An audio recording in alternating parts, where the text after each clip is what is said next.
Ntate Mashaba dumelang le kae? Re teng le kae ntate? Re teng, Mashane politically incorrect. I only have two questions. Number one is I spoke to Bonzo. He speaks about that allegation that Brink is going to be investigated for having involved his family in the electricity meter tender. What is your stance around that matter? Well, I'm sure you're aware, for us as ActionSA, and me in particular, corruption is the last thing that anyone can ever really protect. We know Action, anyone working with us, we've committed to fighting corruption. Obviously, the issue with Brink or anyone else, I'm hearing, not for the first time, I've heard it in the corridors, and I don't operate on gossip. I think we've got to operate on facts, and I don't think it is fair for us to come out with accusations without having the facts. If Bonzo has got the facts, let him present those facts to the mayor and the executive, and we'll deal with them as such. Thank you very much. So, leading to this day, you spoke about Dr. Moya being the best candidate as far as you are concerned. And if those who want to come and negotiate with you, you will only accede to their pressure should they bring a better candidate. I want to say congratulations, because there was no one in the city of Tshwane who was better than Dr. Moya. And congratulations. What next for the targets and the priorities for the people of Tshwane that you expect from her? Well, I think the most important thing is for her to put together an executive team, because she cannot really work on her own. So we really expect within the next 48 hours or so for her to announce a MACO consisting of ActionSA and other parties, with the dominance of ANC as the majority party by far. And we're grateful as ActionSA for the ANC and other parties for having accepted Dr. Moya to be the most competent person to lead this city. I think we are humbled by that, because as you remember, I did make it clear after the removal of Cilliers Brink that for us as ActionSA, we put forward Dr. Moya as our preferred candidate, but we awaited the confirmation. And last night, without any shade of doubt, as you have already demonstrated, all the political parties who used to work with the ANC voted for Dr. Moya. So that means all of us have got confidence in her. So now she must put together an executive team. We want, as a matter of urgency, for her to unpack the actual finances and issues happening in the city of Tshwane and give us the way forward. She will be announcing those measures in the coming week or two. But those are her priorities, because for us as ActionSA, before even getting the confirmation, we're engaging her on this matter.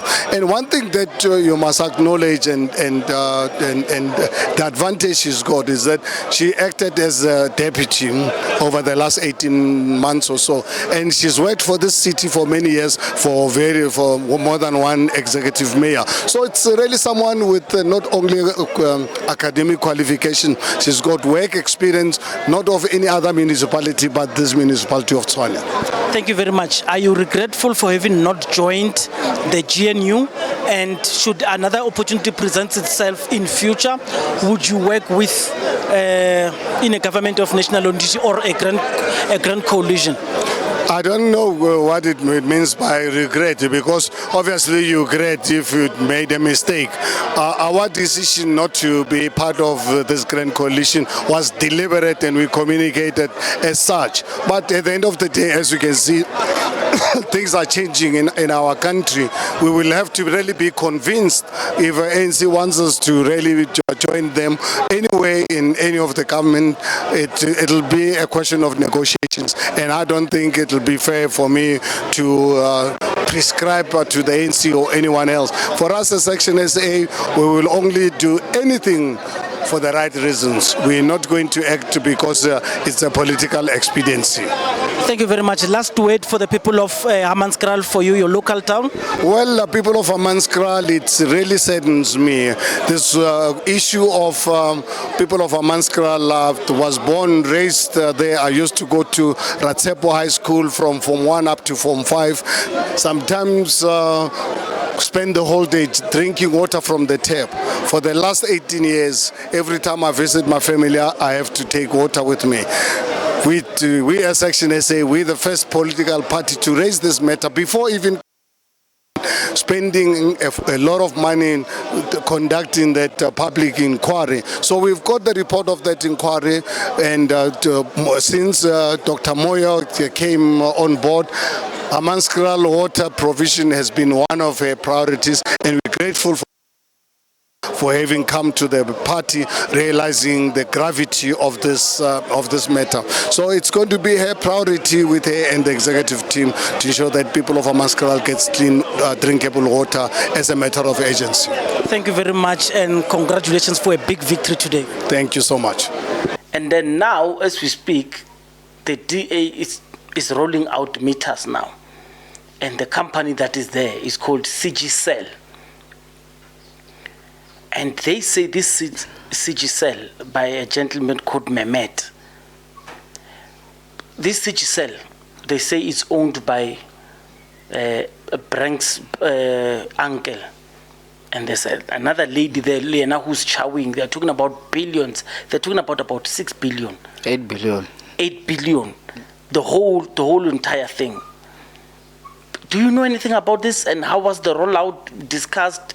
The monies, who's eating here? No, in terms of that CG cell, we were informed, but then I might say that for now, because I don't have full concrete evidence, I might say it's allegations. But we were informed that uncle of Brink is the owner of that company that is benefiting 8 billion from the City of Tshwane. Obviously, now we are trying to establish facts before we can come to conclusion. But we were informed last week during council. But then, if there's any truth in that, we are going to definitely deal with that. We cannot afford to have people who are benefiting in our city through corruption and maladministration. If indeed the owner of that company is uncle of Brink, like that's a conflict of interest to start with. It's a conflict of interest. So we're trying to establish facts. And if there's any corruption or maladministration or any sort of conflict interest, we are definitely going to deal with that CG cell. Okay, so I don't know how council works. You see, in the National Assembly, people can submit their written questions and or maybe the verbal ones. So is it possible in the next sitting to advance these questions further on a formal basis, or the next sitting it's a special extraordinary sitting because you need to come up with something, and then other businesses of the day are not going to be entertained? What is the issue here? No, the next sitting within 14 days, maybe it might be next week. The next sitting is an extraordinary sitting where we have to elect the new mayor. Then the mayor appoints an executive